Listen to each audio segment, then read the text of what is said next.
Hello बच्चों, नमस्कार। मैं प्रदीप कुमार आप सभी का स्वागत करता हूं भारत के अच्छे YouTube चैनल्स में से एक आपका अपना YouTube परिवार O2N डिजिटल एजुकेशन के इस प्लेटफॉर्म पर आप सभी का स्वागत है। तो प्यारे बच्चों, इससे पहले लेक्चर्स में मैंने कुछ बेसिक्स के बारे में बात किया था। मैं उन चीज़ों को एक बार थोड़ा सा समराइज करना चाहता हूं, जिससे कि आपके पीछे की चीज़ें थोड़ी सी रिकॉल होंगी, आपको अच्छा लगेगा। आपसे एक बात बोलना चाहता हूं, अगर आपको लगता है कि चीज़ें आपके लिए बहुत हेल्पफुल है, आपको सपोर्ट मिलता है, तो प्लीज़ चैनल को लाइक, शेयर और सब्सक्राइब जरूर कीजिएगा, ठीक है, जिससे कि ये चीज़ें वहाँ तक पहुँच पाएँ जिनके लिए इसकी रिक्वायरमेंट है। ठीक है, चलिए स्टार्ट करते हैं। देखिए, मैंने लास्ट क्लास में जब जो चैप्टर स्टार्ट किया था, वो चैप्टर का नाम क्या था प्यारे बच्चे? चैप्टर का नाम था आपका मॉलिक्यूलर बेसिस ऑफ इनहेरिटेंस, ठीक है ना। यहीं से हम लोगों ने स्टार्ट किया था और चैप्टर का नाम बनता था मॉलिक्यूलर बेसिस ऑफ इनहेरिटेंस, ठीक है, कोई प्रॉब्लम नहीं है। Molecular basis of inheritance actually क्या है, इस चैप्टर के अंदर कुछ अच्छे बेसिक कंसेप्ट हैं, बड़े प्यारे कंसेप्ट्स हैं। एक बार वो चीजें समझ में आ जाती हैं तो फिर चैप्टर बड़ा आसान हो जाता है। आसान इन द सेंस कि आधी चीज तो बड़ी आसान है वैसे ही, है ना। तो देखो, सबसे पहले मैंने आपको बताया, अगर आप देखेंगे समझेंगे तो अभी देखो हम लोग बिल्कुल इस तरीके से एकदम बेसिक लेवल पे बात कर रहे हैं। इससे पहला वाला चैप्टर आपने पढ़ा था principle of inheritance and variations, वहां पर क्या है, इनहेरिटेंस हो रहा है, ठीक है। उसी के बेसिस में हमने बात किया था, जेनेटिक्स का बेसिस था, वही था। उसके बाद ये है, अब बिल्कुल ही बेसिक लेवल पे बात करते हैं, मॉलिक्यूल्स के लेवल पे आगे बात करते हैं। तो वो मॉलिक्यूल्स क्या है, तो यहाँ पर एक वर्ड लिखा था इसी में sorry, basis of inheritance. Inheritance का बेसिस है क्या, तो यहाँ से हमको एक वर्ड निकल के आता है। वो वर्ड क्या है बेटा? वो वर्ड है बेसिस ऑफ इनहेरिटेंस, क्या है बेटा? वो है आपका जीन। आपको मानना पड़ेगा कि वो वर्ड क्या है बेटा, वो वर्ड है आपका जीन, ठीक है। अब आगे बात करते हैं, ये जो जीन है ना, ये जीन भी क्या है, ये है एक पार्ट है। क्या है बेटा? ये एक पार्ट है। और ये पार्ट किसका है? ये पार्ट है आपका डीएनए का। कोई दो राय नहीं है, बिल्कुल बहुत बढ़िया बात है। और डीएनए से ही हमको क्या मिलता है फाइनली, अगर हम आप लोग देखते हैं तो हमको मिलता है यहां से आरएनए। अल्टीमेटली डीएनए और आरएनए ये दोनों क्या है, हमारे जेनेटिक मटेरियल है, ठीक है ना। तो ये दोनों जेनेटिक मटेरियल है। तो मैंने क्या बताया, इन्हीं को हम लोगों ने नाम दिया था जेनेटिक मटेरियल। ये कहाँ मिल रहा है? ये हमें को मिलता है सेल के न्यूक्लियस में, इसलिए इसको बोलते हैं न्यूक्लियर मटेरियल बोलते हैं। तो इसको हम लोगों ने नाम दिया था यहाँ से न्यूक्लिक एसिड, ठीक है। ये भी बात मेरे को समझ में आती है कि इसको मैंने क्या नाम दिया था, न्यूक्लिक एसिड। न्यूक्लिक एसिड से नाम निकल के आता है। न्यूक्लिक एसिड अल्टीमेटली है क्या बेटा? तो न्यूक्लिक एसिड अल्टीमेटली क्या है? ये है बेटा पॉलीमर। क्या है बेटा? ये है आपका पॉलीमर। किसका पॉलीमर है? ये पॉलीमर है आपका न्यूक्लियोटाइड्स का। किसका है? न्यूक्लियोटाइड्स का। भैया कहानी स्टार्ट होती है चैप्टर की यहां से। तो मैंने आपको डिस्कस किया था यहां से, मैंने आपको एक बात बोली थी। क्या बोली थी मैंने आपसे बोला था कि जो न्यूक्लियोटाइड्स हैं, इसको हम लोग कुछ ऐसे देखते हैं, कुछ इस तरीके से देखते हैं न्यूक्लियोटाइड को, कि एक न्यूक्लियोटाइड जो है, एक तो हमें इसमें देखने को मिलता है न्यूक्लियोसाइड। एक तो हमको ये चीज देखने को मिलती है, एक पॉइंट। दूसरा पॉइंट यहां पर हमको देखने को मिलता है बेटा फॉस्फेट ग्रुप। क्या देखने को मिलता है? Phosphate group. अब जब हम बात करते हैं किसकी, न्यूक्लियोसाइड की बात करते हैं, तो इसमें भी मेरे पास आती हैं दो चीजें। और वो दो चीजें कौन कौन सी है बेटा? वो दो चीजें निकल के आती हैं, नाइट्रोजिनस बेस। नाइट्रोजिनस बेस एक पॉइंट तो आपका ये बन गया यहां से। और दूसरा पॉइंट क्या बनता है आपका? ये बनता है आपका शुगर। एक्चुअली इस शुगर को मैं एक नाम देता हूं, और इस शुगर को हम लोग क्या बोलते हैं? इसको बोलते हैं 5 कार्बन वाली शुगर है, तो उसको बोलते हैं 5 कार्बन से, दैट इज पेंटोज शुगर, ठीक है। तो डीएनए और आरएनए दोनों में मेरे को शुगर देखने को मिल रही थी, ऐसा कोई प्रॉब्लम नहीं है ना। चलो जी आगे बात करते हैं। फिर छोटा सा एक और पॉइंट मैंने आपको बताया, वो मैंने क्या बताया, वो ये बताया कि अगर आप देखेंगे नाइट्रोजन बेस में भी मैंने देखा दो चीजें। यहां से फिर एक और क्वेश्चन निकल के आता है, उसमें भी दो बातें मैंने आपको बताई। एक मैंने आपको बताया डीऑक्सी राइबोज शुगर, एक पॉइंट तो ये बताया। दूसरा मैंने बताया आपको राइबोज शुगर। एक्चुअली हम लोग अभी बात कर रहे हैं नाइट्रोजन बेसिस की, तो हम लोग शुगर पे नहीं जाके अभी इसमें मैंने बताया यहाँ दो तरह के नाइट्रोजन बेस हैं। एक तो होता है, एक को बोलते हैं प्यूरीन बोलते हैं, एक बात। दूसरे को मैंने कहा था पायरिमिडीन बोलते हैं, दूसरी बात। फिर यहां से क्या दो नाम निकल के आते हैं, यहां से दो नाम निकल के ये आते हैं कि जिसको आपने प्यूरीन कहा था ना सर, उसमें मैंने ट्रिक बताई थी आपको कि पूरी तरह लग गई है वहां पर आग। क्या लग गई है बेटा? आग लग गई है ऐसा। तो प्यूरीन में लग गई आग, एडानीन और गुआनीन, एडिनिन और गुआनीन। और एक क्वेश्चन मैंने यहां से निकाला कि एडानीन और गुआनीन के केस में इसको मैंने बोला था, एक और ट्रिक बताई, नाम बड़े, नाम इसका बड़ा है लेकिन दर्शन इसका छोटा है, इसका नाम छोटा है लेकिन दर्शन बड़ा होता है। तो यहां पर क्या होता है, 2 मेंबर्ड रिंग स्ट्रक्चर है यहां पर, ऐसा मेंबर्ड रिंग स्ट्रक्चर। जबकि यहां पर अगर मैं करूं पायरिमिडीन की बात करता हूं तो पायरिमिडीन में मैं लगा देता हूं कट। क्या लगा देता हूं बेटा? कट लगा दिया मैंने यहां पर ऐसा, साइटोसिन, यूरासिल और थाइमिन ठीक है। तब इसकी बात करेंगे तो इसमें फिर एक और पॉइंट निकल के आता है, इसके रिंग से निकल के आता है वो क्वेश्चन, है ना। तो ये क्या बनाता है, यहां पर होता है 1 मेंबर्ड रिंग।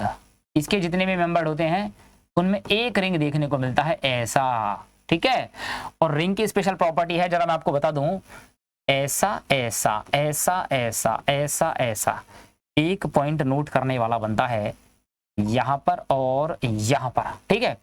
इसको बोला जाता है 2 नाइट्रोजन प्लस 4 कार्बन। ऐसा ही वहां पे मिलेगा, सेम बिल्कुल ऐसा का ऐसा रिंग, ठीक है। तो ये थोड़ा ध्यान देने वाली बातें हैं यहाँ पर। ऐसा मैं आपको स्पेशल पॉइंट यहाँ क्यों बताने के लिए इतना सब कुछ मेंशन किया है, वो मैंने इसलिए मेंशन किया है कि इसको बोलते हैं, एक और पॉइंट आता है यहाँ से जो लिखने वाली बात आती है वो है, इसको बोलते हैं, अब नाइट्रोजन भी है और यहाँ पर बाकी सभी पोजिशन पर क्या होता है, कार्बन। क्या होता है? कार्बन। ये चीजें जो नॉर्मली समझ में नहीं आती है ना ऐसा, तो इसको बोलते हैं हेट्रो, होमो नहीं बोलेंगे, इसको बोलते हैं हेट्रोसाइक्लिक रिंग, हेट्रोसाइक्लिक रिंग। एक सेम स्ट्रक्चर यहां भी देखने को मिलती है, इसको भी बोलते हैं हेट्रो। क्या बोलते हैं इसको भी?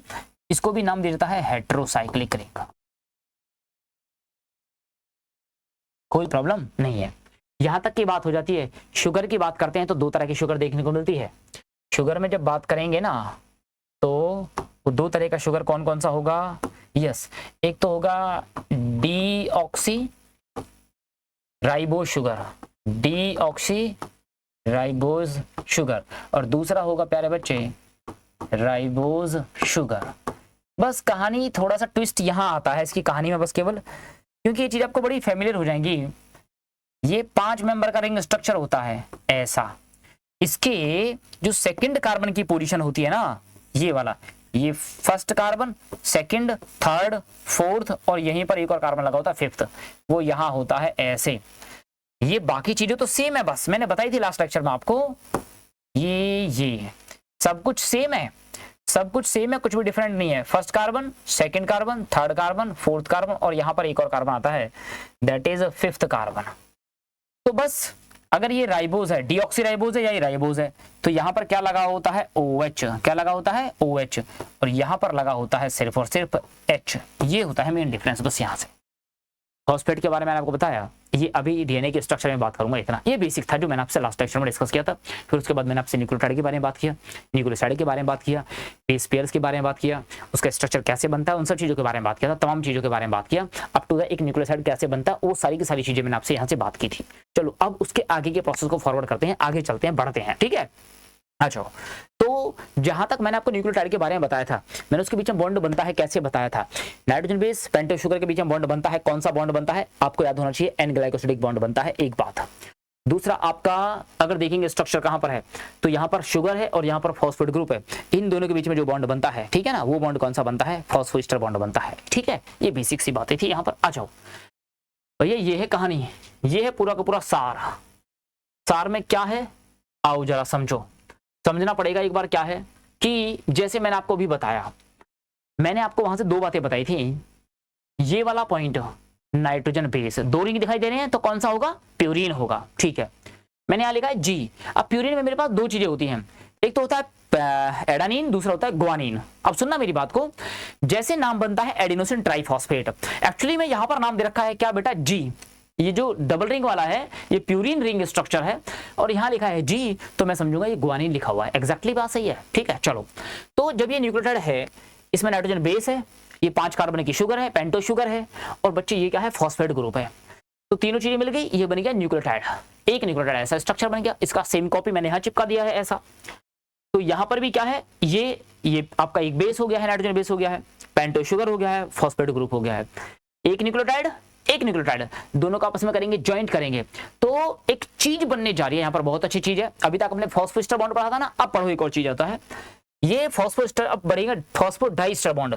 यहाँ फॉस्फेट ग्रुप से इसका और इसके बीच में क्या होता है, ये अपने H3PO4 जो बनता है उसके बीच और थर्ड कार्बन का दूसरे वाले के बीच में, इसका 5th वाला कार्बन से इसके 3rd कार्बन से ऑलरेडी एक फॉस्फोएस्टर ये रहा, लेकिन यहाँ और यहाँ क्या बनने जा रहा है, ध्यान देना जरा। ये यहाँ से निकल जाता है पूरा का पूरा, क्या निकल जाता है, पानी। क्या निकल जाता है बेटा, पानी निकल जाता है। तब इसका नाम देते हैं फॉस्फोडाई ईस्टर। इसको भी वैसे फॉस्फोएस्टर बोलते हैं, है ना। तो जरा ऐसा मैं क्यों बोल रहा हूं, जब इन दोनों की दोनों स्ट्रक्चर्स को मैं एक साथ कंबाइन कर देता हूं, एक्चुअली केमिस्ट्री का पार्ट है, बायोकेमिस्ट्री का पार्ट है, बड़ा मजेदार पार्ट भी है, ठीक है। एक बार काम हो जाए तो फिर चीजें समझ में आ जाती है आराम से। तो देखिए क्या है, 1 2 3 4 और 5, ठीक है। उधर 1 2 3 4 5 मैंने नंबरिंग लिखी है, आपको एक बार ध्यान रखना है। 1 2 3 4 5 ऊपर 5वां कार्बन, 1 2 3 4 और 5वां कार्बन, ऐसा। मैंने ऑलरेडी यहां पर देखो जरा, ऑलरेडी यहां पर क्या है, ये वाला जो स्ट्रक्चर बना है इसको बोलते हैं, ये फॉस्फोएस्टर है। क्या है ये, फॉस्फोएस्टर। अब यहां पर जो बॉन्ड बन रहा है, अब तुम ध्यान देना जरा, ये वाला स्ट्रक्चर मैंने पिक किया यहां से, इसको मैंने यहां रखा, ये रख दिया बच्चों ऐसे, बिल्कुल सेम का सेम। ये लो, कोई इश्यू नहीं है। इसका CH2 ये रहा, इसका O ये रहा, तो ये बॉन्ड बना कौन सा, फॉस्फोएस्टर। कोई दिक्कत नहीं है। इसको भी हम एक काम करते हैं कि फॉस्फो अभी डाई नहीं आएगा, अभी फॉस्फोएस्टर ही आएगा, ऐसा, ठीक है। फॉस्फोईस्टर ऐसा। तो चलो, आपने ये पिक किया वहां तक का, ये गया आपका क्या, ये गया फॉस्फोएस्टर। आगे बात समझते हैं। ये आप देखिएगा P, यस, इसका दोनों का O, यस, ये रहा, ये वाला, ये यहां से गया, पानी निकल गया बाहर, इसमें से सिर्फ क्या बचता है, O बचता है बेटा, H2O, और निकल गया, सिर्फ क्या बचेगा, इसके बीच में एक बचेगा O। क्या बचेगा, O। ये O मैंने यहां कंबाइन कर दिया, और ये इसके 3rd कार्बन पर, यहां कौन सा कार्बन है बेटा, 3rd कार्बन है, इसके साथ में क्या हो जाएगा बेटा, ये अटैच हो जाएगा। तो ये बन गया, एक और फॉस्फोएस्टर बन गया। तो कहने का मतलब क्या मैं समझाना चाह रहा हूं आप लोगों को, मैं ये समझाना चाह रहा हूं, ये एक न्यूक्लियोटाइड है, ये एक न्यूक्लियोटाइड है, ठीक है। ये बन गया 2 न्यूक्लियोटाइड बन गया, ऐसा। वो पूछता है, ये बोर्ड में क्वेश्चन आता है ऐसा, बताओ कि न्यूक्लियोटाइड और डाई न्यूक्लियोटाइड में तुम क्या अंतर कर पाते हो, ऐसा, ठीक है। ये क्वेश्चन से निकालने पड़ते हैं वहां पर बोर्ड में, ऐसा। तो वो ये कहना चाह रहा है कि तुम न्यूक्लियोटाइड और डाई न्यूक्लियोटाइड में क्या डिफरेंस करने जाओगे। तो चलो मैं आपको थोड़ा सा इसको ऊपर करने जाता हूं, मतलब ये तो आप समझ गए ना। तो एक न्यूक्लियोटाइड, एक और न्यूक्लियोटाइड, इन दोनों को जोड़ दिया, ये फॉस्फोएस्टर, ये पहला वाला, देखो इसको नंबर भी दे रहा हूं, चलो पहला वाला नंबर, बिल्कुल एक बार समझने का बात है, बच्चे को मजा आ जाएगा कंसेप्ट से। ये वाला पहला, ये सब कुछ, और यहां पर कौन सा बन गया बेटा, इसके बाद बन गया दूसरा वाला, फॉस्फोएस्टर फॉस्फोएस्टर। तो 2 न्यूक्लियोटाइड के बीच में एक बॉन्ड बनता है, अब फॉस्फोएस्टर फॉस्फोएस्टर, इसको एक साथ करते हैं, इसको एक साथ करते हैं, तो पता है क्या बनता है, तब बनता है फॉस्फोडाईस्टर बनता है। तो क्वेश्चन निकल के आता है कि अगले पेज पे चलें या, हाँ चलो अगले पेज पे आ जाओ, कोई बात नहीं।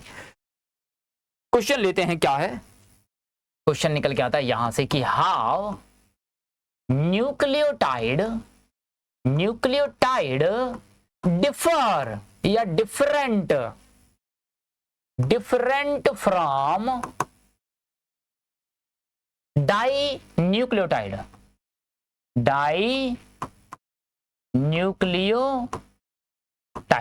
ये क्वेश्चन है। इसके आंसर में क्या बताया जाएगा, ये न्यूक्लियोटाइड है, नॉर्मल एक स्ट्रक्चर, ये क्या है, डाइन्यूक्लियोटाइड। आ जाओ जरा। तो यहां से पता चलता है कि न्यूक्लियोटाइड के बीच में हमें देखने को मिलता है ओनली फॉस्फोईस्टर। क्या देखने को मिलता है? फॉस्फोईस्टर।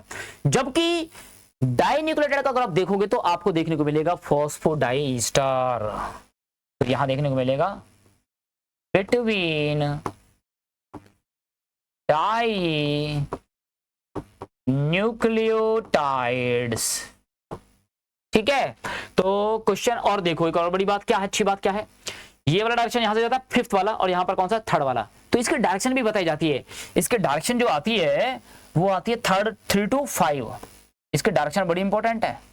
इसकी डायरेक्शन आती है 3 to 5। क्या है इसका डायरेक्शन? है इसका, ठीक है जी, 3 to 5 ये आ गया।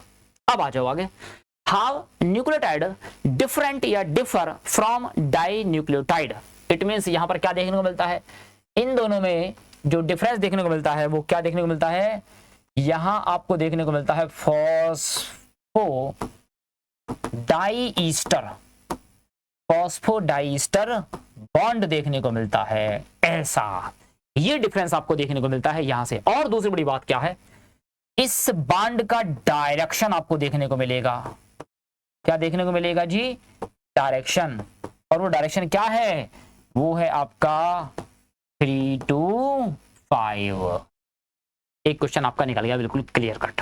ठीक है, चलो अब चलते हैं आगे की तरफ, मूव ऑन करते हैं। और जब आगे की तरफ मूव ऑन करेंगे तो क्या चलेंगे, अब एक क्वेश्चन और बनता है यहां से। एक नोट करके बात मेंशन कर लेते हैं, जरा ये लेते हैं, चलो नोट करके एक बात को लिखते हैं कि आपसे पूछा जा सकता है कि if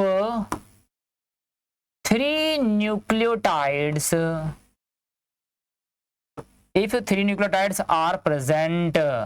are present, then present means उसका मतलब क्या है? इसका मतलब ये है कि in between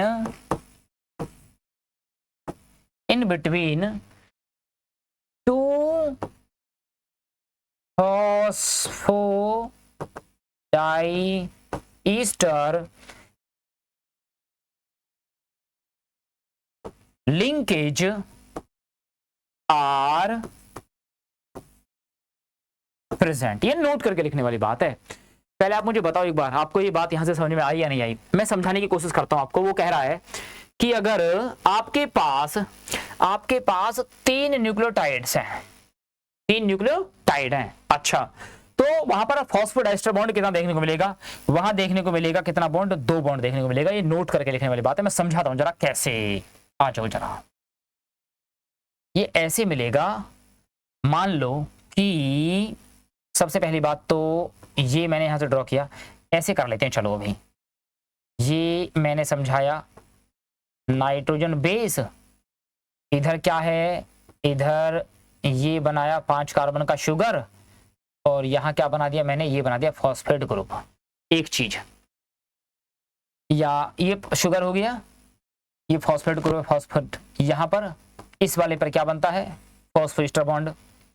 फिर अगेन बना देंगे यहां पर। अगर इसको ऐसे बनाया तुम लोगों ने, तो इसको तुम एक और नाम लिख सकते हो, सीधे सीधे शुगर भी लिख सकते हो, ऐसा सिंपल कोड लैंग्वेज में लिखना है तो। फिर यहां पर लिखते हैं अगेन शुगर लिखा आप लोगों ने।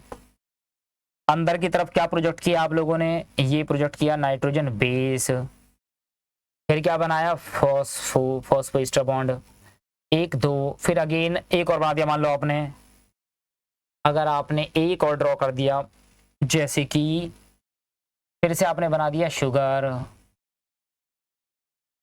अंदर की तरफ क्या प्रोजेक्ट कर दिया आपने? नाइट्रोजन बेस प्रोजेक्ट कर दिया है। यहां पर फिर क्या लगा दिया आप लोगों ने? फॉस्फोरस लगा दिया, ऐसा। और इसके इस वाले एंड पर पता है क्या लगा होता है? या इस एंड पर नहीं, शुगर के इस शुगर पे लगा होता है ना, यहाँ पर 3 डैश है, और यहाँ पर लगा होता है आपका OH। यहाँ लगा होता है आपका 5th एंड है, और यहाँ लगा होता है आपका CH2OH 5th एंड पर। ये 5th वाला एंड है। तो 2 बातें निकल के आती है मेरे को, sugar phosphorus, sugar phosphorus, sugar. मान लो ऐसा फॉस्फोरस आएगा। अंदर की तरफ कौन प्रोजेक्ट है? ये है आपका नाइट्रोजन बेस। तो पता है वो कहता है कि ये जो है, ये जो स्ट्रक्चर बिल्कुल ऐसा बनेगा, ऐसा ऐसा ऐसा। और ये जो मैंने दिखाया है ऐसा ऐसा, इस तरीके से जो स्ट्रक्चर मैं आपके सामने ड्रॉ करने जा रहा हूं, ये वाले स्ट्रक्चर 1 2 3, इसको मैंने नाम दिया न्यूक्लियोटाइड। क्या नाम दिया? न्यूक्लियोटाइड। कहने का मतलब क्या है कि ये वाली बनती है, चेन बनती है, ये बनती है इसकी बैकबोन। क्या बनती है? ये इसकी बैकबोन बनती है जी। ये क्या है? ये है इसकी बैकबोन। और बैकबोन बनी होती है किसकी? ये बनी होती है बेटा शुगर प्लस फॉस्फेट की बनी होती है। ये क्वेश्चन आपका पूछा गया क्वेश्चन है। ये बनी है बैकबोन शुगर प्लस फॉस्फेट की, और इसमें अंदर की तरफ रहते हैं, क्या धसे रहते हैं? वो है आपके नाइट्रोजन बेस। ये अंदर की तरफ प्रोजेक्ट रहते हैं ऐसा। ठीक है जी। इस क्वेश्चन से मैं आपको ये समझाना चाह रहा हूं। तो 1 2 3 है, इन तीन चीजों से क्या बन गया? न्यूक्लियोटाइड बन गया। बहुत सारे न्यूक्लियोटाइड है, उनके बीच में बॉन्ड कौन सा? ये वाला बॉन्ड देखो, बताया था पहले भी। इस वाले बॉन्ड को बोलते हैं phosphoester, phosphoester bond. Nucleotide, one more nucleotide, one more one more one more one more, ऐसा। तब इसको हम लोग बोलेंगे पॉली न्यूक्लियोटाइड, पॉली न्यूक्लियोटाइड। ये वाला बेसिक काम यहां से होगा बिल्कुल फिनिश। ठीक है जी। चलो अब अगला क्वेश्चन और लेते हैं यहां से। यहां पर क्या बोलता है कि चलते हैं नेक्स्ट वन की तरफ। क्वेश्चन जरा समझो, क्वेश्चन में क्या कह रहा है? क्वेश्चन में कह रहा है कि यहां पर लिखा है ऐसा कि जब बात करते हैं what is the backbone of DNA, DNA का बैकबोन क्या है? अभी जस्ट मैंने आपको ये क्वेश्चन बताया है। तो डीएनए का जो बैकबोन होता है ना बेटा, वो क्या है? वो है आपका sugar plus sugar plus phosphate. ये है डीएनए का बैकबोन। क्या है जी? डीएनए का बैकबोन है यहां से ऐसा। अब समझो, अगर डायग्राम इसका ड्रॉ ही करना है, इसका डायग्राम समझाना है, तो हम लोग इसको कैसे समझाएंगे? हम लोग इसको इस वे में समझाएंगे। मान लो कि ऐसा लेते हैं, ये मान लो आपने चेन कर दी ड्रॉ। क्या कर दी? ड्रॉ। इसको मैंने दे दिया यहां पर, ये वाला एंड बना दिया 5th एंड, ये वाला एंड बना दिया 3rd एंड। अंदर की तरफ जो मैंने प्रोजेक्ट किए हैं ऐसे ऐसे ऐसे ऐसे ऐसे, ये मैं क्या बना रहा हूं? अंदर की तरफ प्रोजेक्ट है। ये क्या है? आपके नाइट्रोजन बेस। चलो ठीक है। दूसरी वाली एक और चेन मैंने इस तरीके से ड्रॉ कर दी है, मान लो ऐसे। फिर उसमें मैं क्या बना रहा हूं? दूसरा वाला ऐसे ऐसे, ये और ये मैंने बनाया है। तो ये वाला पॉइंट जो मैंने लिखा है यहां पर, इसको मैंने क्या लिखा है? ये जो वाली चेन है, ये इसको तो मैंने लिखा है शुगर प्लस फॉस्फेट। ये तो हो गई इसके बैकबोन। जबकि इन दोनों को मैं एक एक कॉम्बिनेशन से करना चाह रहा हूं, वैसे इनको बताना चाह रहा हूं। ये और ये क्या है? ये है आपके नाइट्रोजिनस बेस। क्या है बेटा? नाइट्रोजिनस बेस है ये ऐसा। एक क्वेश्चन बनता है यहां से। क्वेश्चन क्या बनता है? क्वेश्चन ये बनता है कि ये जो डिस्टेंस है ना, ये डिस्टेंस ये होती है 2 mm। कितनी होती है? 2 mm नहीं, 2 Nm। और ये डिस्टेंस क्या होती है? ये डिस्टेंस होती है हमेशा कांस्टेंट। क्या होती है बेटा? कांस्टेंट होती है। ये डिस्टेंस होती है 2 nm की। और ये क्यों होती है? कांस्टेंट होती है क्योंकि ये वाला बॉन्ड इसके साथ अटैच रहता है, ये कभी आसपास नहीं आ सकता, एक ही डिस्टेंस पर रहेगा, पर्टिकुलर मेंटेन रहेगा ऐसा इसके साथ में। ठीक है ना?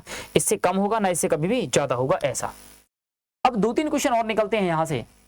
उन क्वेश्चंस को मैं इसी डायग्राम की हेल्प से मैं बताऊंगा, लेकिन उनको मैं बताऊंगा कहां पर? आपको डीएनए की पॉलीन्यूक्लियोटाइड चेन के अंदर। ठीक है? उसके डबल हेलिक्स डायग्राम के अंदर डीएनए के बारे में बात करेंगे थोड़ा सा, तब वहां से इनके बारे में बात करेंगे। अच्छा, 2 चेन होती है और दोनों की दोनों ही चेन कैसी होती है? Anti parallel. अगर ये 5th है, ये 3rd है, तो इसके सामने एंटी होगा 3rd वाला, इसके सामने एंटी होगा 5th वाला। तो 2 चेन हो गई और दोनों के दोनों चेन एक दूसरे की कैसे होगी बेटा? Anti parallel. इसका फेस इधर, इसका फेस इधर। ठीक है ना? चलो जी आगे बात करते हैं। अगर यहां पर एक वर्ड आता है वन टोटल, एक हेलिक्स का आता है वर्ड, एक वर्ड आता है वन हेलिक्स। एक हेलिक्स के पास जो टोटल बेस पेयर होते हैं वो एक हेलिक्स में होते हैं टोटल 10 बेस पेयर। कितने होते हैं? 10 बेस पेयर। 10 बेस पेयर का बनता है मेरा एक हेलिक्स। क्या बनता है बेटा? एक हेलिक्स बनता है ऐसा। तो फिर एक क्वेश्चन और निकल के आता है यहां से, 1 2 3 4 5 6 7 8, मैं थोड़ा सा और बढ़ा दूं क्या, है ना, वरना तुम कंफ्यूज रहोगे बाद में। ऐसा ऐसा 1 2 3 4 5 6 7 8 9 10, ठीक है। अब बिल्कुल क्लियर है और बच्चे को समझ में भी आ जाएगी बात आराम से। ऐसे ऐसे ये एक हेलिक्स होता है। जब डीएनए घूमता है ना जिस तरीके से, उसके फैशन की बात करते हैं, तो मैंने नॉर्मल चेन बना के दिखाई है। इसके फैशन की बात करते हैं वो होता है राइट हैंडेड। कैसा होता है? राइट हैंडेड होता है। तो एक हेलिक्स में टोटल 10 बेस पेयर होते हैं। तो फिर एक और क्वेश्चन निकल के आता है कि सर अगर टोटल 10 बेस पेयर है तो फिर क्या है? फिर क्वेश्चन ये है यहां से कि अगर मैं किन्हीं दो के बीच की डिस्टेंस की बात करता हूं तो distance between two base pair, यहां से क्या निकल के आता है? Distance between two base pair, ठीक है। तो देखो यहां से निकल के आता है अगला ये क्वेश्चन है सब, है ना। Distance between two base pair वो आता है, अगर एक हेलिक्स में टोटल 10 होते हैं तो 3.4 और 10 बेस पेयर के बीच की डिस्टेंस जो होती है वो होती है 3.4 nm। तो फिर किन्हीं दो के बीच की क्या हो जाएगी? वो हो जाएगी 3.4 divide by 10, that is 0.34 nm। ये बहुत अच्छा यहां से आपका बनता है क्वेश्चन। क्या बनता है बेटा जी? ये बनता है यहां से आपका एक बढ़िया सा क्वेश्चन बनता है ऐसा। ठीक है भैया, कोई दिक्कत? एक क्वेश्चन ये बन गया, एक क्वेश्चन आपका ये बन गया यहां से, दूसरा इंपॉर्टेंट क्वेश्चन। तीसरा क्वेश्चन क्या बन गया आपका? ये बन गया। ये क्यों कांस्टेंट रहता है? क्योंकि एडेनिन और गुआनिन, है ना, मतलब pyridine और पायरीडीन का डिस्टेंस क्या रहता है? एकदम मेंटेन रखते हैं एक दूसरे को, उनके बीच में क्या मिलते हैं? बॉन्ड मिलते हैं ऐसा। 1 2 3 तीनों क्वेश्चन तो आपके यही हो गए। चौथा क्वेश्चन आपका ये हो गया बेटा, एकदम एकदम दूसरे से एकदम सटा हुआ, 4 स्टार हो गया। चारों के चारों क्वेश्चन आपके एकदम टॉप लेवल के बन गए ऐसा। कोई दिक्कत नहीं? कोई दिक्कत नहीं है। चलो जी आ जाओ, अब आगे बात करते हैं। अब यहां से और बाकी के पॉइंट चलते हैं, तो हम लोग चलते हैं कहां? क्वेश्चन बनता है डीएनए के ऊपर। तो चलो नेक्स्ट वन, अब हेडिंग डाल लेते हैं और अब स्टार्ट करते हैं किसके बारे में बेटा? मेन कंसेप्ट के अंदर एंट्री करते हैं। और वो जो चैप्टर का मेन कंसेप्ट है वो है आपका डीएनए। क्या है बेटा जी? वो है आपका डीएनए। ठीक है, चलो कोई बात नहीं, आ जाओ। ये लो, अब यहां से हम लोग जरा समझेंगे, किसको समझेंगे बेटा? डीएनए को समझेंगे। तो हेडिंग डाल लेते हैं यहां पर, स्टार्ट करते हैं पढ़ना। किसके बारे में पढ़ना स्टार्ट करेंगे बेटा? डीएनए के बारे में पढ़ना स्टार्ट करेंगे ऐसा। अब देखो, जब डीएनए की बात आती है तो यहां पर रोल आता है कुछ साइंटिस्टों का। किसका आता है? साइंटिस्टों का। तो एक एक साइंटिस्ट के बारे में बात करते हुए चलेंगे यहां से ऐसा। मैं सबसे पहला साइंटिस्ट का नाम लेता हूं, और जो पहले नंबर पर साइंटिस्ट आते हैं उनको बोलते हैं एफ मिस्चर। ये पहले साइंटिस्ट हैं फ्रेडरिक मिस्चर। इन्होंने क्या किया? सबसे पहले इन्होंने देखा किसको? डीएनए को। किसको देखा? डीएनए को देखा। और पहली बार इन्होंने आइडेंटिफाई किया किसको? डीएनए को। ऐसे लिख दें थोड़ा सा, आइडेंटिफाई किस किया? डीएनए को। कहां पर आइडेंटिफाई किया इन्होंने डीएनए को? इन्होंने आइडेंटिफाई किया इन ह्यूमन पस सेल के अंदर, ह्यूमन की पस सेल में। तो ध्यान रखना, इन्होंने कहां देखा पहली बार इसको? फ्रेडरिक मिस्चर ने देखा इसको कहां पर देखा? ह्यूमन की पस सेल में देखा। अच्छा, एक बात तो ये समझ में आती है, पस सेल के अंदर देखा और इन्होंने क्या कहा? कॉल्ड एज, क्या नाम दिया उसको? न्यूक्लिन नाम दिया। इसके पीछे क्या रीजन रहा इसको न्यूक्लिन नाम देने का? एक्चुअली में क्या था कि जो पस सेल थी ना, उस सेल के न्यूक्लियस में देखने को मिल रहा था ये। ठीक है, आगे मेरी बात समझ में? वहां से नाम निकल गया था न्यूक्लियन सेंटर में। दूसरी बात आती है, और ये क्या था? ये जो पस है ये नेचर में कैसा होता है? एसिडिक होता है। कैसा होता है? एसिडिक था।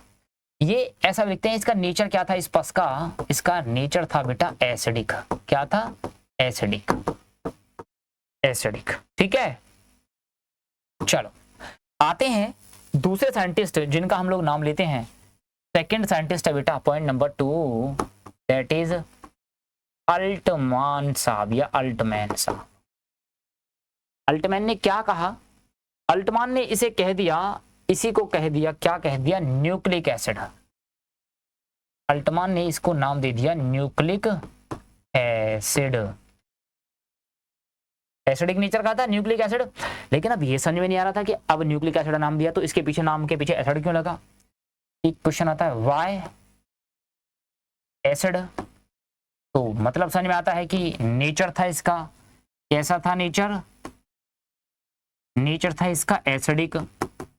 फिर बात समझ में आती है क्यों था एसिडिक। एक्चुअली बात ये थी कि जब हमने देखा था इसका स्ट्रक्चर, न्यूक्लियोटाइड का स्ट्रक्चर देखा था, वहां पर न्यूक्लिक एसिड की बात थी। न्यूक्लिक एसिड क्या था? पॉलीमर था, किसका? न्यूक्लियोटाइड का। तो जब न्यूक्लियोटाइड के बारे में पढ़ते हैं तो वहां से 3 चीजें पढ़ी थी, नाइट्रोजन बेस, पेंटोज शुगर और फॉस्फेट ग्रुप।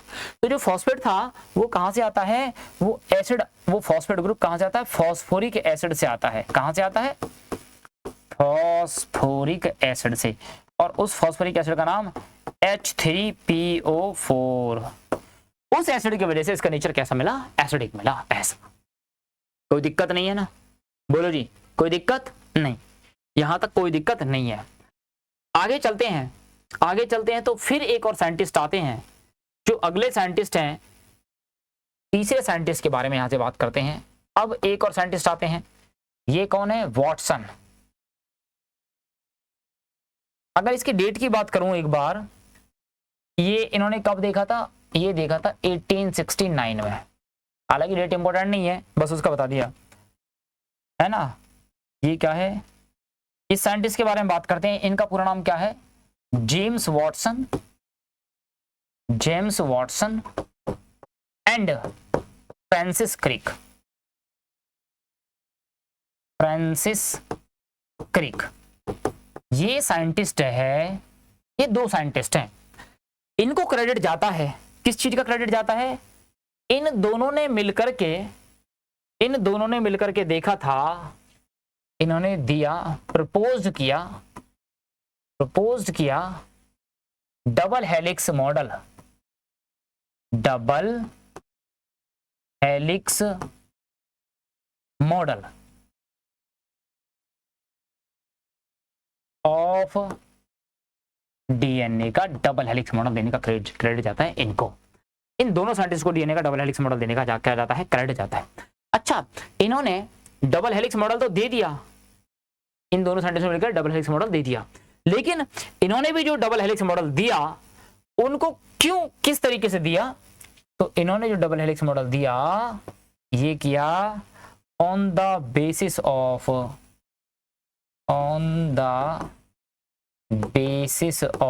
किसके बेस पर? X ray diffraction. ये मैं समझाता हूं, X-ray diffraction data. X-ray diffraction data produced by, जो एक्सरे डिफ्रैक्शन डाटा प्रोड्यूस किया था किसने? ये 2 साइंटिस्टों के नाम हैं, यस, विली, एक तो है विलिकिंस एंड दूसरा कौन सा है? Franklin, R Franklin. ये आप बोल सकते हैं, आपको यहां पर एम विलिकिंस, दूसरा है आर फ्रैंकलिन। इनके बेस पर इन्होंने जो डाटा दिया था, एक्सरे डिफ्रैक्शन डाटा, मतलब क्या है कि यहां कुछ था, इससे इन्होंने क्या किया? एक्सरेज को पास किया, पास हो गया, ठीक है, कोई दिक्कत नहीं है। ये जहां से जो देख करके इनको जो आइडिया लगा, उसके बेस पर ये एक्सपेरिमेंट करने वाले साइंटिस्ट विलिकिंस एंड फ्रैंकलिन, इसके डाटा के बेस पर, एक्सरे डिफ्रैक्शन डाटा के बेस पर, ये 2 साइंटिस्ट हैं, James Watson and Francis Crick, इन दोनों ने दिया था कौन सा मॉडल? Double helix model. बहुत इंपॉर्टेंट क्वेश्चन है, बनता है, ये अच्छा क्वेश्चन है ये वाला। डबल हेलिक्स मॉडल प्रपोज किया किसने? James Watson and Francis Crick ने, ठीक है। तो यहां से फिर एक साइंटिस्ट का और रोल आता है, ये आपका 4th वन साइंटिस्ट हो गया। यहां से अगला साइंटिस्ट जिनका रोल यहां से पढ़ेंगे हम लोग, वो है आपके, ध्यान देने वाली बात है थोड़ा सा, ये है आपके इरविन चारगाफ साहब। पॉइंट नंबर 4, साइंटिस्ट का नाम है इरविन चारगाफ।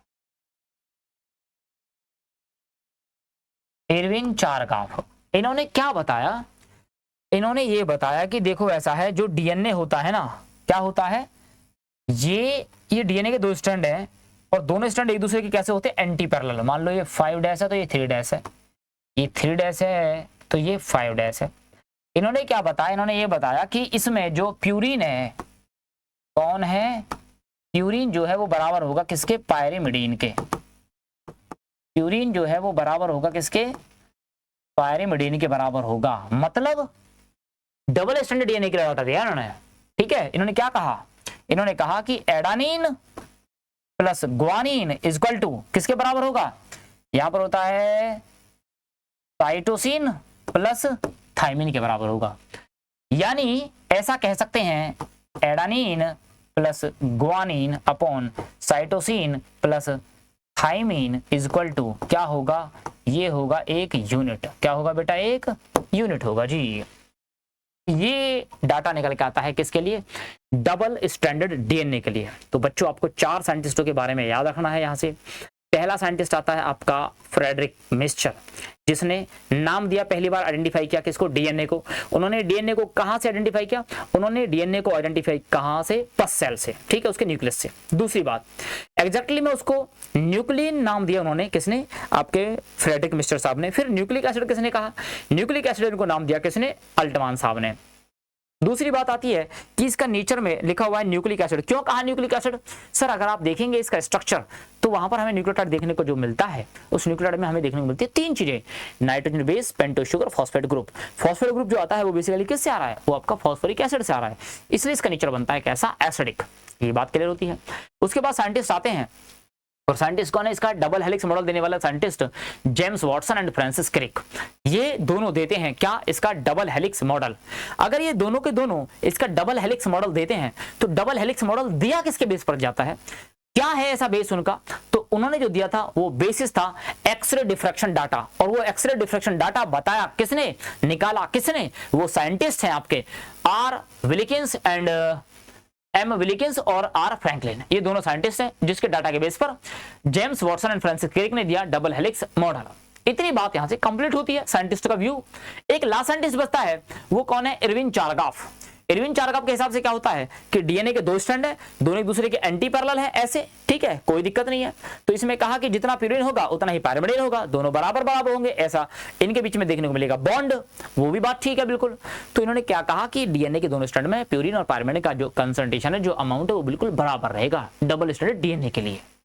कोई दिक्कत, क्योंकि यहां तक की बात बिल्कुल क्लियर होती है। तो फिर वहीं से हमने आपको एक क्वेश्चन बताया था 5174, वो उसमें देखने को मिलता है सिंगल स्टैंडर्ड डीएनए।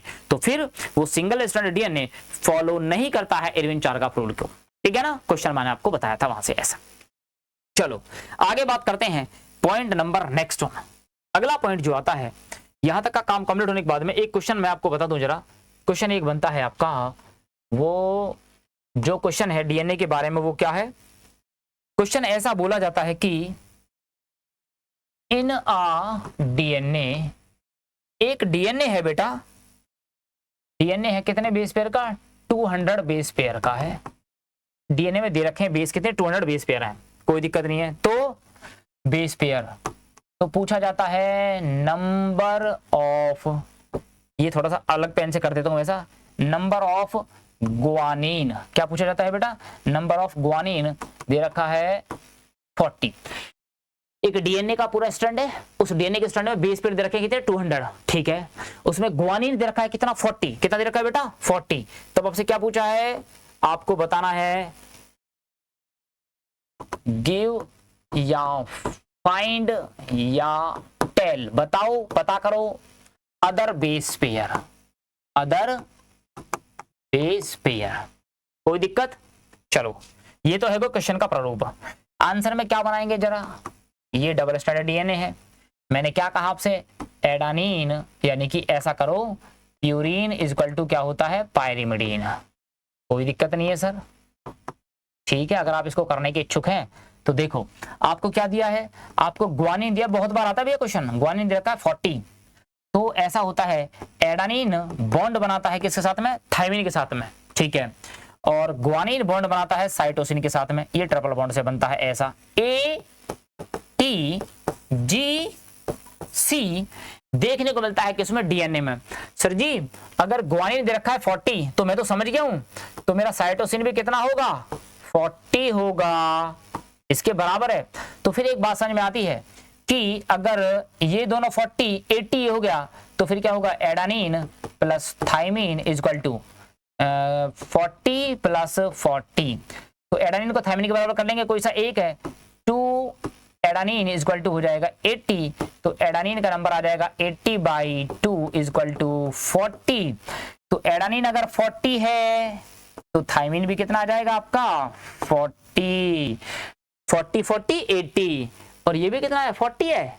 अच्छा 2a is equal to 80 divide by 40, तो यहां से निकल के आएगा आप लोगों का एग्जैक्टली ऐसा समझो, ये ऐसे नहीं बनेगा प्यारे बच्चे, ये 40 40 जाएगा यहाँ पर। तो अगर टोटल 200 है, टोटल कितना है 200 करना पड़ेगा ना भाई, तो ये हो जाएगा ग्वानिन का तो दे रखा है, तो adenine plus thymine is equal to 40 40 कितना 80, और यानी कि इसको कर देंगे 200 माइनस 80 इज इक्वल टू क्या निकल जाएगा आपका other base pair adenine plus thymine. 200 में से 80 जाएगा, कितना बचेगा आपका 120 is equal to adenine plus thymine, कोई से कोई एक को यूनिट मान लेते हैं, तो 2a इज इक्वल टू, तभी तो हम कहें उल्टा कैसे हो गया 120, a हो जाएगा 120/2 यानी कि ये आ जाएगा 60। अब अगर a है 60 तो t भी कितना आएगा 60, अब आएगी बात सही, 60 60 120, 40 40 80, 120 और 40 टोटल 200। अगर क्वेश्चन होता, पहले तो ये समझो आप इसको, इन शॉर्ट में फिर से समझाता हूँ एक और क्वेश्चन, क्योंकि इसमें थोड़ा सा प्रॉब्लम होता है ऐसा। दूसरा क्वेश्चन दे रखा है, एक और क्वेश्चन समझो, एक और क्वेश्चन समझो क्या है कि एक डीएनए दे रखा है, इसमें बेस पेयर है मान लो फिर से कितने हैं 100, इसमें ग्वानिन है मान लो आपका 20, ग्वानिन दे रखा है 20, तो पूछा है अदर बेस पेयर, क्या पूछा है अदर बेस पेयर, ग्वानिन है आपका 20, तो बताओ साइटोसिन भी कितना होगा 20, ठीक है।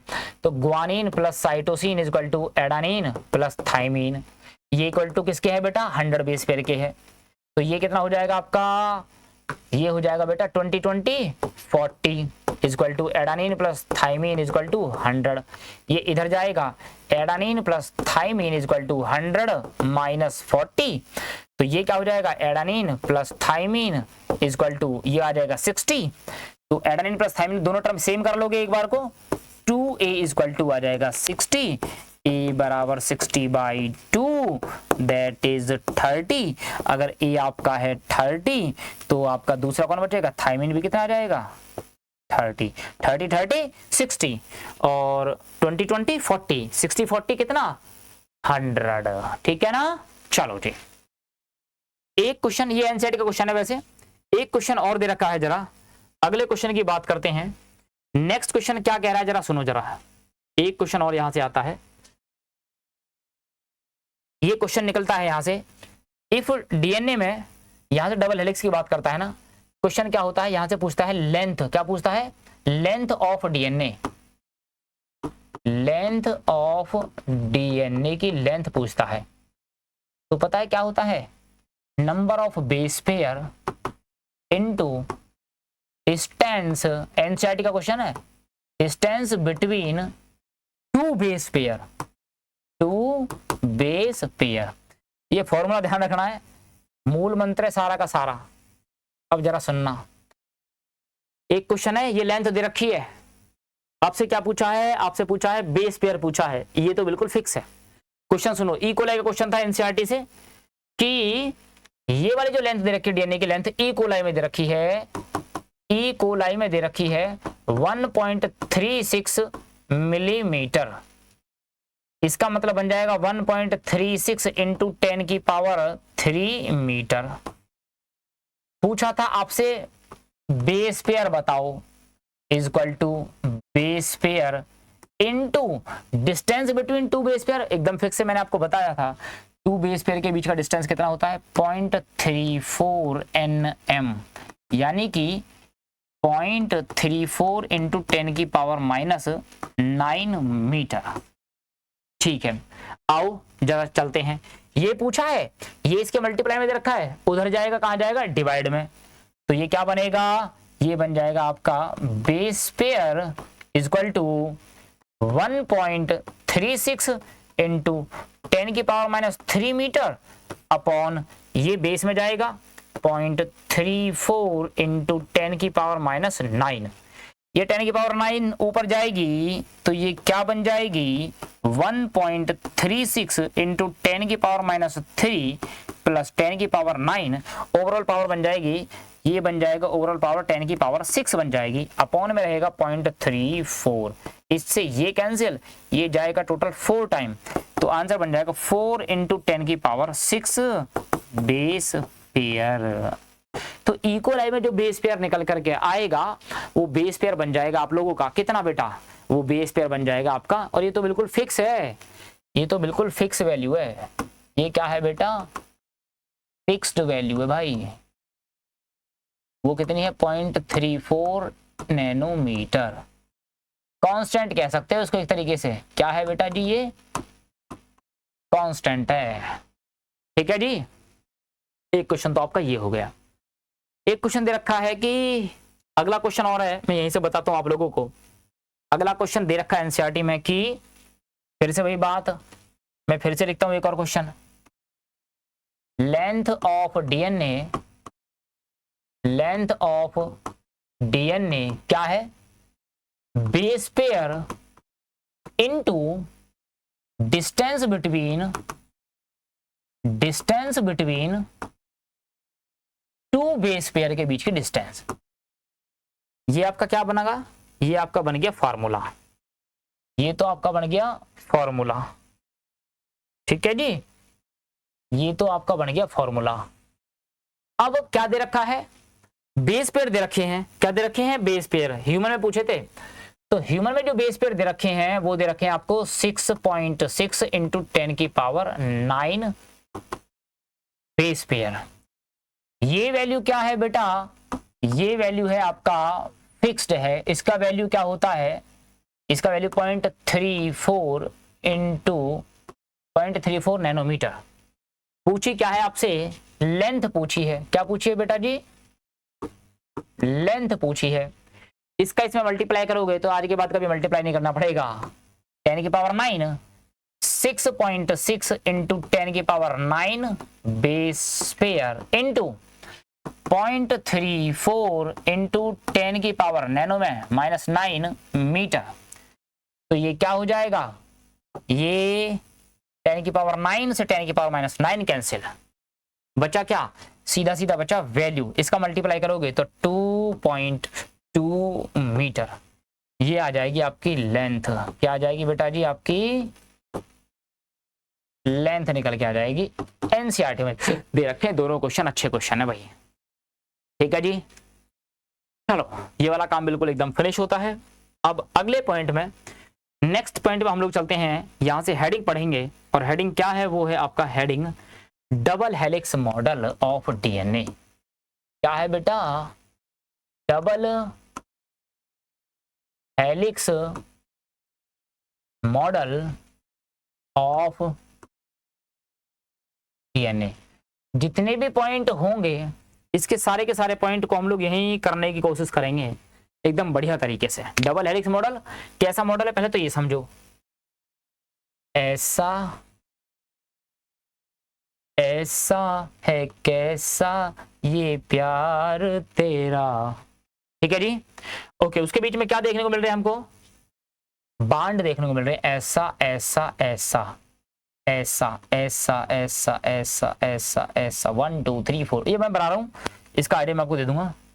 इधर से देखते हैं, ऐसा ऐसा ऐसा ऐसा ऐसा ऐसा ऐसा ऐसा, ठीक है। और बना लेते हैं, चलो सफेद, फिर ऐसे ऐसे ऐसे ऐसे, ये फिर इधर इधर इधर इधर इधर, इतना ही बना लेंगे। इतने में भी समझाने का है मेरा मेन पॉइंट आपको, ये ऐसे ऐसे। तो ये चलता क्या है बेसिकली, ये ऐसे चलता है ऐसे, ठीक है। तो आ जाओ, बात करते हैं क्या क्या बातें आएंगी, इसके पॉइंट कौन कौन से बनेंगे। सबसे पहले बात तो ये कि पॉइंट नंबर 1 में कहता है कि, और इसका हम लोग लिख लेते हैं, क्या लिख लेते हैं बेटा, कि ये तो है आपका मान लो 5 डैश, ये है 3 डैश, तो ये इसका एंटी पैरेलल 3 डैश और ये क्या है इसका 5 डैश। तो point number 1, it is made up of, ये बना होता है, it is made up of, किसका बना होता है, 2 पॉलीन्यूक्लियोटाइड चेन्स का,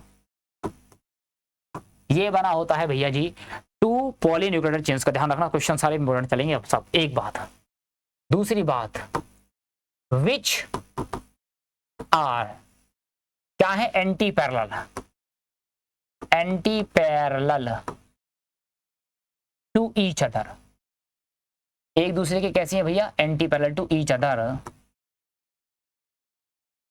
इन 5 डैश टू 3 डैश एंड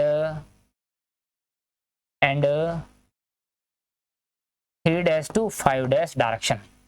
ये हो जाएगा उसका डायरेक्शन। क्या हो जाएगा बेटा, उसका डायरेक्शन हो जाएगा पॉइंट नंबर 2। पॉइंट नंबर 3 आता है यहाँ पर, जो पॉइंट नंबर 3 कहेंगे, जो दोनों चेन है भी क्या है, दोनों की दोनों, मैं उन पॉइंट्स को अंडरलाइन कर देता हूँ।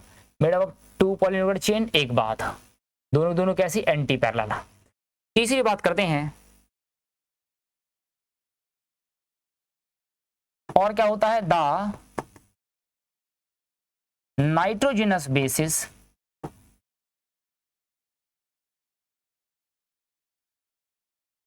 प्रोजेक्टेड, ये धसे होते हैं इनसाइड,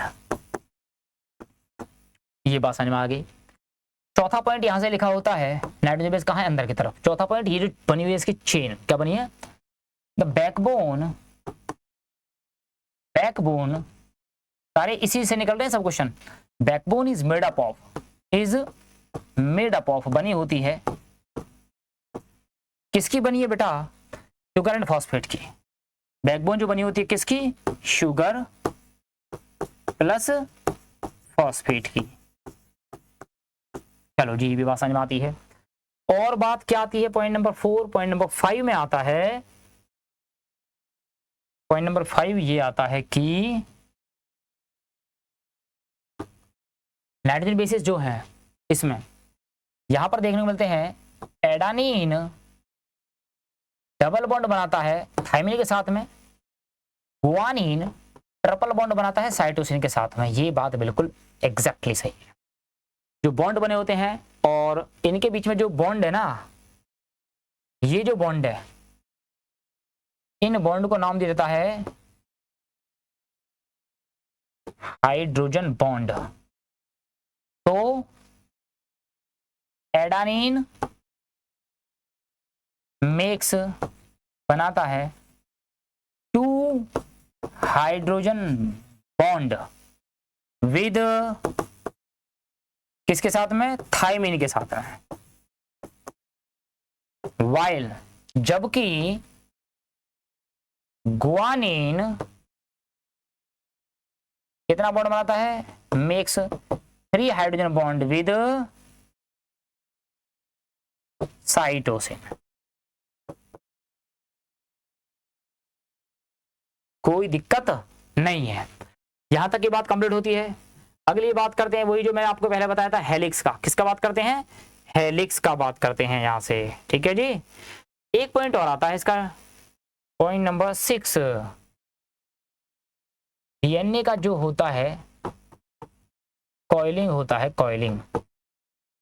ये कैसा होता है, इन राइट हैंडेड, सीधे हाथ की तरफ होता है, राइट हैंडेड वाला कॉइलिंग होता है, राइट हैंडेड फैशन में होता है, राइट हैंडेड फैशन में होता है ऐसा बच्चे। ये 6 पॉइंट जितने भी पॉइंट बने हैं, ये सारे के सारे अपने आप में एक तरीके से एकदम क्वेश्चन बने हैं भाई। क्या बने हैं, क्वेश्चंस बने हैं। और क्या है, अगर 7 पॉइंट लेता हूं यहीं से, in one helix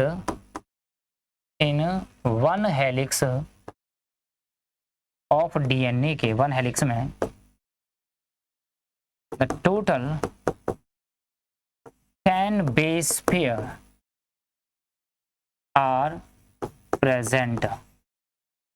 10 base pair, base नहीं पेयर, जोड़ा यानी कि 20। अगला पॉइंट आता है, एकदम सीधे सीधे बात करते हैं तो distance between two base pair, total 10 base pair होता है और उनके बीच का जो डिस्टेंस होता है 10 बेस पेयर का जो लेंथ होता है वो होता है 0.3, दैट इज 3.4 नैनोमीटर। ठीक है, distance between two base pair जो होता है दो के बीच का 3.4 डिवाइड बाई 10.34 नैनोमीटर। ये सारा का सारा पॉइंट निकल के आता है किसके बारे में? डीएनए के बारे में। क्वेश्चंस मैंने आपको बता दिए, समझा दिए, वहां तक का सारा पॉइंट क्या हो जाता है बेटा, ये कंप्लीट हो जाता है। इसके बारे में फिर भी अगर कोई पॉइंट रह जाता है तो अब मुझे नहीं लगता वैसे कोई पॉइंट बचा भी नहीं है ना? बोले सर नो, तो मैंने बता दिया है यहाँ पर ये हाइड्रोजन बॉन्ड है, ये सारा का सारा पॉइंट आप यहाँ से क्या हो जाएगा बेटा, ये कंप्लीट हो जाएगा सब कुछ यहाँ से। ठीक है जी, चलो एक पॉइंट और है लास्ट में अगर बोलता हूं तो, बस ये 9 पॉइंट है। ये क्या है कि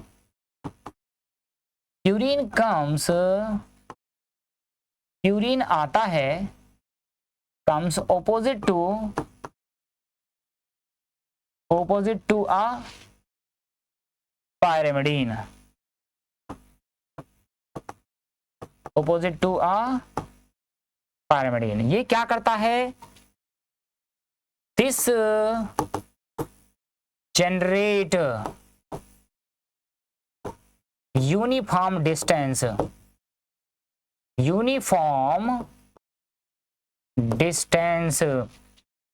between two strand। ये दो स्ट्रैंड के बीच का जो डिस्टेंस है उसको कैसा कर देता है? यूनिफॉर्म कर देता है। मैं फिर से बोलता हूँ, सारा पॉइंट आपको एक बार फटाफट रिकॉल करना चाहता हूँ क्योंकि क्वेश्चंस बनता है। पहला पॉइंट, दो चेन दोनों कैसी? Anti parallel. कैसी?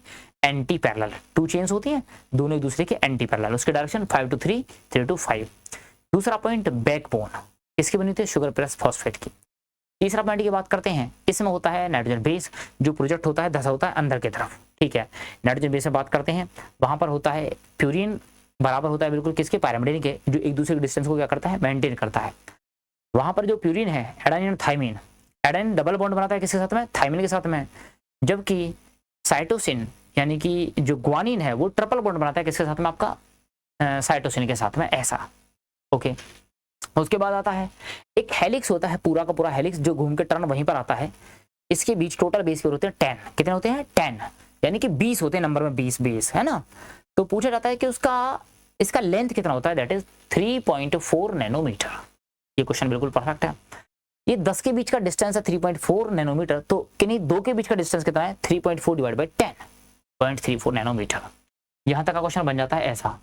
एक हेलिक्स का बात हो गया, दो के बीच का डिस्टेंस हो गया। डीएनए की कॉइलिंग की बात करता है, डीएनए की कॉइलिंग कैसा होता है? राइट हैंडेड कैसा होता है? कैसा होता है बेटा? राइट हैंडेड होता है। ठीक है ना। अच्छा, अब एक क्वेश्चन और है। एक क्वेश्चन ये बना लो जरा यहां से कि यहां पर लिखा होता है, यहां पर क्वेश्चन लिखा हुआ है कि give number of base pair, give number of base pair, number of base pair in 100 turn. DNA में कितने टर्न आ रहे हैं? 100 टर्न आ रहे हैं। कितने टर्न आ रहे हैं बेटा? 100 टर्न आ रहे हैं। आपको उसमें बताना है नंबर ऑफ बेस पेयर। अब 100 टर्न आ रहे हैं, जैसे कि एक टर्न में मैं आपको बता चुका हूं कितने बेस पेयर होते हैं? 10 बेस पेयर होते हैं। 100 की बात कर रहा है, 100 टर्न की बात कर रहा है, तो 100 into 10 कितना आ जाएगा? 1000 बेस पेयर आ जाएगा बेटा। पूछा है number of base pair in 100 turn, घूम के आएगा जहां तक आएगा एक टर्न में। एक टर्न में आते हैं 10, कितने आते हैं? 10। अगर डिस्टेंस की बात करता, 1 टन की डिस्टेंस है कितनी 3.4, 100 की कितनी 34। आगे बात समझ में। अगर मैं तो कहता हूँ डिस्टेंस भी पूछ लेता तो, डिस्टेंस भी पूछता तो शायद ऐसा, 1 टर्न की जो डिस्टेंस है, एक हेलिक्स की डिस्टेंस होती है 3.4, 100 की आती total 3.4 into 100, that is 34 nm। ठीक है, वो पूरे 100 टर्न की पूछ ली उसने, लेंथ ऐसा। एक क्वेश्चन तो ये बन गया। दूसरा क्वेश्चन क्या कह रहा है आपसे, दूसरा क्वेश्चन ये कह रहा है कि आपको बताना है, दूसरे क्वेश्चन में कह रहा है कि बताओ give length of 200 base pair, बताओ give length of 200 base pair. एक डीएनए है, एक डीएनए है और उस डीएनए में हमको दे रखे हैं, उसको हमने दे रखे हैं 200 बेस पेयर दे रखे हैं डीएनए में। कितने दे रखे हैं 200 बेस पेयर दे रखे हैं डीएनए में ऐसा। तब उसके बारे में कह रहा है कि, और इसका क्वेश्चन मैंने आपको अभी समझाया, क्या पूछिए बेटा लेंथ, तो लेंथ बराबर base pair into distance between 2 base pair. कितने बेस पेयर है 200 into distance between 2 base pair, एकदम फिक्स है 0.34 नैनोमीटर। इसको इसके साथ मल्टीप्लाई किया तो आंसर रहेगा, इसको इसके साथ मल्टीप्लाई 34 दूनी 68, 2 जीरो हटाइए 168 नैनोमीटर। ये आपका चला जाएगा आंसर। टोटल 4 क्वेश्चंस मैंने आपको ऐसे करा दिए पूरी क्लास के अंदर कंप्लीट में, है ना। और आपको डीएनए का पूरा कंप्लीट करा दिया मैंने, डीएनए के बारे में बता दिया क्या क्वेश्चन बन सकता है, क्या क्वेश्चन नहीं बन सकता है, वो सारी चीजें हमने यहाँ पर बिल्कुल कंप्लीट कर ली हैं। अब हम आगे की चीजों को पढ़ेंगे और अब इसकी आगे की चीजें होगी इसकी पैकिंग। क्या होगी इसकी पैकिंग के बारे में बात करेंगे, कैसे पैक कर सकते हैं। ठीक है बच्चों, तो चलिए अब इस क्लास को यही ओवर करते हैं, और फिर मिलते हैं आप लोगों से, तब तक के लिए नमस्कार, बाय बाय।